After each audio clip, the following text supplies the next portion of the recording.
สบายดีพี่น้องมื้อนี้สาวลาวสิพาไปเบิ่งผักสวนครัวเนาะไปเบิ่งกันเลยอันนี้เป็นมะนาว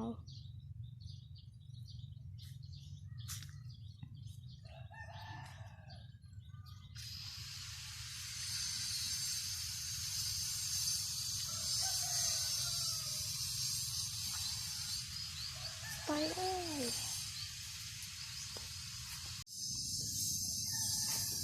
กำลังเป็นดอกด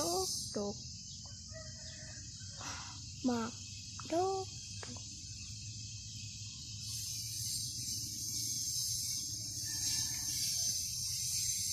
ต้นก็บ่ได้ง่ายเลย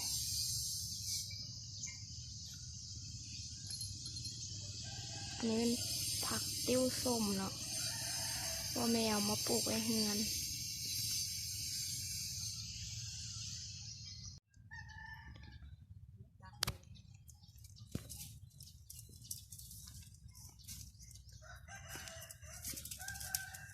อันนี้ก็เป็นสวน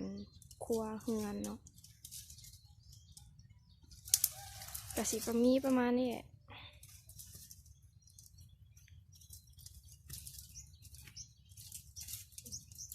ก็บ่ได้ใหญ่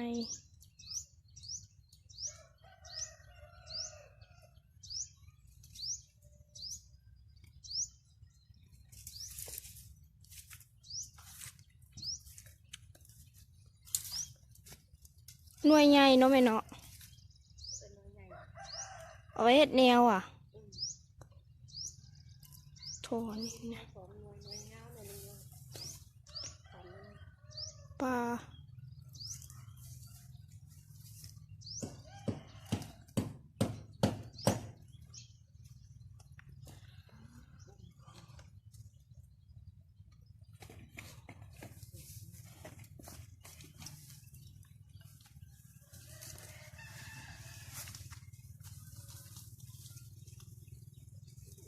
บรรยากาศดีเลย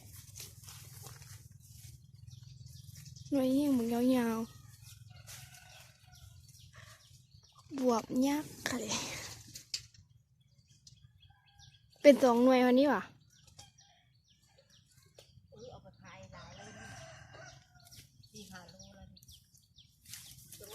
ขายโลเท่าไหร่นี่เป็นแบบเนาะเป็นหน่วยเดียวบอกหน่วยเดียวใช้กี่หลายหน่วยเห็นหน่วยเดียวเนาะอันนี้ก็เป็นเมย์เนาะ3 หน่วย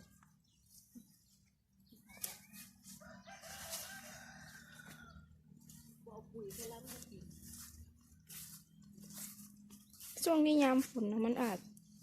งามนี่เป็นต้นมะเพชรกำลังจะเป็นดอก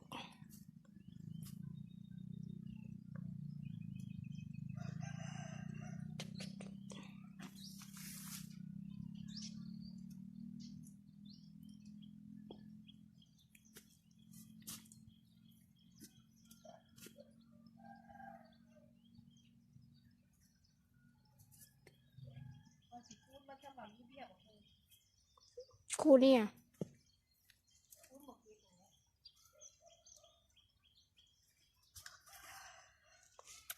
มันต้นมะทั่วเนาะมันห้วยละ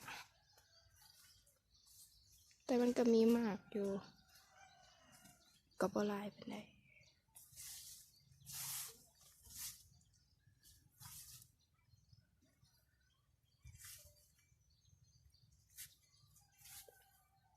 นี่เป็นผักแพรวเนาะ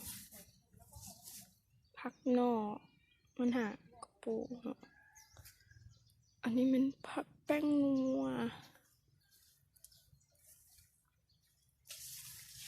หวานหางตัวละหวานหางตัวละเข้อันนี้เป็นบ้านข่อยเอิ้นหอมลาบเนาะผักสลัด